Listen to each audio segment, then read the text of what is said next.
성도님들, 지난 월요일 새벽에 살펴보았는데 기억이 나시는지 모르겠습니다. 우리의 믿음이, 우리의 신앙이 강해진다는 것은 신앙의 그릇이 점점 커져간다는 것을 의미하고, 이 신앙의 그릇이 나날이 커져간다는 것은 그만큼 더 많은 사람을 받아들일 수 있음을, 수용할 수 있음을 의미합니다. 이것은 월요일 설교 제목처럼 믿음의 강한 자들의 특징은 수용임을 잘 보여주는 대목입니다. 따라서 신앙의 연륜이 더해질수록 이런 사람의 주위에는 늘 많은 사람이 모여들고 함께 하려는 사람들로 가득할 수밖에 없습니다. 하지만 너무나 안타깝게도 우리의 믿음이, 나의 믿음의 연수가 계속해서 늘어감에도 늘 혼자라면 나의 믿음을 솔직하게 점검해 볼 때입니다. 오늘 말씀 8절 상반절 말씀 함께 읽겠습니다. 내가 말하노니 그리스도께서 하나님의 진실하심을 위하여 할례의 추종자가 되셨으니. 성도님들, 그리스도께서 방금 읽은 8절의 말씀에 의하면 할례의 추종자가 되었다는 것은 주님께서 할례를 행하는 자들을 따르셨다는 의미입니다. 그런데 성도님들, 과연 유대인들에게 그럴 만한 자격이 있습니까? 신명기 7장 7절 말씀 함께 읽겠습니다. 여호와께서 너희를 기뻐하시고 너희를 택하심은 너희가 다른 민족보다 수요가 많기 때문이 아니니라. 너희는 오히려 모든 민족 중에 가장 적으니라. 방금 읽으신 말씀처럼 이스라엘은 당시 여러 민족들 가운데에서 가장 적고 볼품 없는 민족 중에 하나였습니다. 그렇다고 그들이 하나님이 인정할 만한 믿음을 가진 민족이었습니까? 그것 또한 아니었습니다. 이미 성도님들 잘 알고 계신 것처럼 성경을 통한 이스라엘 백성의 역사를 살펴보면 그들은 믿음의 역사라기보다 오히려 하나님을 향한 배신의 연속의 역사를 가졌습니다. 그럼에도 불구하고 우리 주님이신 그리스도께서는 그들을 친히 찾아가셨고 심지어 그들의 추종자가 되셨습니다. 이제 8절 하반부 말씀 함께 읽습니다. 이는 조상들에게 주신 약속들을 견고하게 하시고. 성도님들, 이것은 하나님께서 그들의 조상들과 친히 맺으신 그 약속을 굳건하게 하시기 위해서입니다. 성도님들, 그 이스라엘 백성들과 하나님 맺으신 약속의 내용이 무엇입니까? 나는 너희의 하나님이 될 것이고 너희는 내 백성이 될 것이다 라는 말씀이죠. 성경에서 자주 언급되는 이 약속은 사실 구약 성경 전체에서 일관적으로 관통됩니다. 형편없는 이스라엘 백성, 끊임없이 끝간데 없이 하나님을 배신하는 이 유대인을 하나님께서 당신의 백성으로 삼아주시겠다는 것은 다른 표현으로 하자면 그들을 받아주고 수용하여 하나님 마음에 담으시겠다는 것입니다. 이제 9절 상반절 말씀 함께 읽습니다. 이방인들도 그 긍휼하심으로 말미암아 하나님께 영광을 돌리게 하려 하심이라. 성도님들, 주님께서 먼저 작고 연약한 유대인들의 추종자가 되어주신 그 까닭은 그 긍휼하심으로 이제 그들도 이방인들을 수용하여 그들도 하나님께 영광을 돌릴 수 있도록 하기 위함이었습니다. 성도님들, 수시로 하나님을 배신하는 이 유대인들도 받아주신 하나님이라면 그 긍휼하심으로 하나님께서 어찌 이방인을 모른다 하시겠습니까? 우리 하나님 아버지께서는 자신이 선택받은 백성으로 기세등등한 이스라엘 백성뿐 아니라 전혀 하나님을 알지 못하는, 그러므로 인해 하나님을 예배하지 않는 저 이방인들도 받아주시기 위하여 독생자 예수 그리스도를 친히 이 땅에 보내주신 것입니다. 이것이 바로 하나님의 진실하심입니다. 이 하나님의 진실하심 때문에 예수 그리스도께서 오늘 이 자리에 있는 죄악 본질상 진노의 자녀인 우리도 받아주신 것입니다. 성도님들, 이것을 우리가 깨닫는다면 누군가가 나와 생각이 다르다고 그를 업신여긴 거라 밀쳐낼 수 있겠습니까? 이제 9절 하반부 말씀 함께 읽습니다. 기록된 바 그러므로 내가 열방 중에서 주께 감사하고 주의 이름을 찬송하리로다 함과 같으니라. 지금 읽은 말씀은 시편 18편을 인용한 말씀으로 내가 열방 중에서 주님께 감사하고 주님의 이름을 기뻐 노래하겠다는 것입니다. 하나님을 노래하고 하나님께만 영광 돌리겠다는 의미입니다. 이제 10절과 11절 말씀 함께 읽습니다.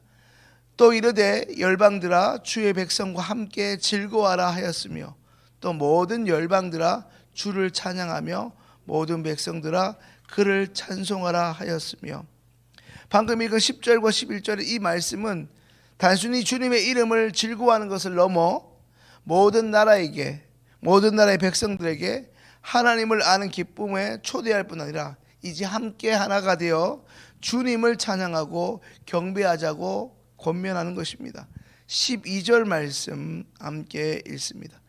또 이사야가 이르되 이새의 뿔이 곧 열방을 다스리기 위하여 일어나시는 이가 있으리 열방이 그에게 소망을 두리라 하였느니라.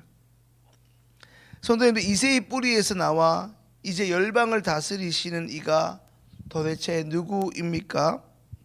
바로 예수 그리스도이시죠.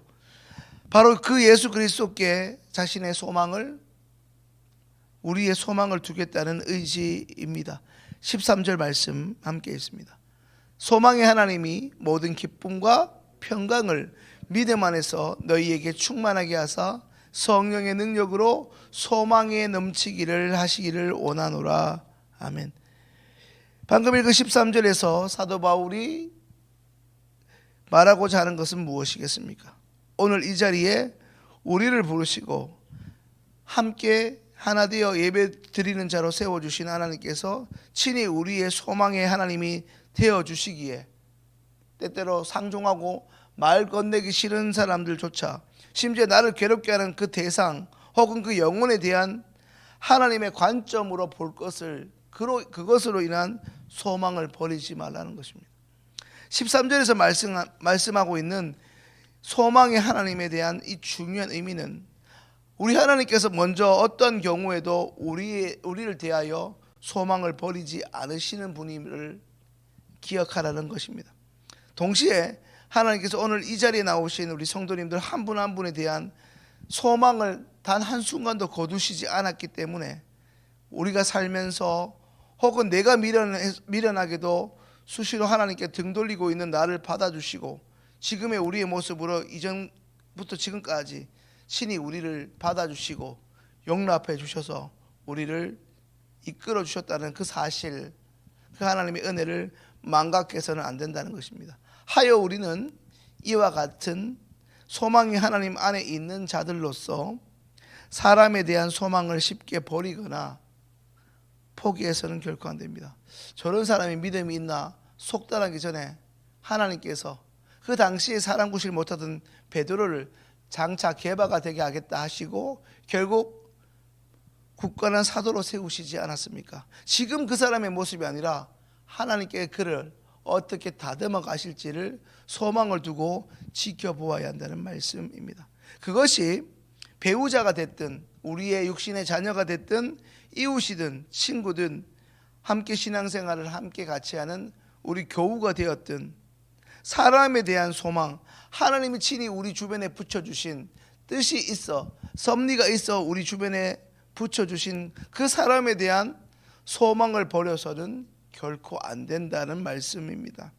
성도님들, 그렇다면 오늘 이 말씀을 들으시면서 가장 먼저 자꾸만 반복적으로 떠오르는 특별한 구체적인 대상이 있습니까? 우리가 결코 소망을 버려서는 안 되는 그 대상이나 그 영혼은 누구입니까? 연약하고 완악한 우리를 포기치 않으시는 우리의 보호자 되시는 하나님이 늘 우리와 함께 하신다는 사실을 믿는다면 우리는 지금 당장은 사과하지 못하고 즉시 화해를 정하지 못한다 하더라도 적어도 그 사람에 대한 혹은 그 사람에 대한 소망을 결코 포기할 수 없는 것입니다. 성도님들, 마지막으로 우리가 혹은 내가 주 안에서 이러한 주님으로 인한 소망을 갖는다는 것은 비록 그 상대는 나에게 사과조차 하지 않고 지난날의 어떤 과오를 모른 척한다 하면서 책임을 설사 다하지 않는다 할지라도 나는 그에 대한 그를 내게 세우신 또 그를 변화시키실 것을 우리에게 자꾸만 반복적으로 말씀하시는 그 하나님에 대한 책임을 포기할 수 없습니다. 우리는 오히려 그에 대한 책임을 마땅히 져야 하는 것입니다. 또한 우리가 소망을 갖는다는 것은 소망의 하나님께서 나를 혹은 우리를 통해 역사하시도록 하는 것입니다. 그러므로 성도님들, 오늘 우리에게 허락하신 이 말씀처럼 내가 소망을 버리지 않는 한 소망의 하나님께서 우리를 당신의 축복의 통로 삼아 반드시 그와 그 공동체에게 서로 용납하게 되게 하는 때가 반드시 올 수 있도록 오늘도 우리를 통해 우리를 먼저 다듬으시며 그 일을 이루어 가실 것입니다. 오늘 우리를 통해 일하실 주님을 기대하며 소망 가운데 다시금 그 영혼을 바라보고 기대하며 기도하며 용납하겠다고 다짐하는 우리 모든 믿음의 성도님들 되실 수 있기를 주님의 이름으로 축원합니다. 오늘 주신 말씀 가지고 함께 기도합니다.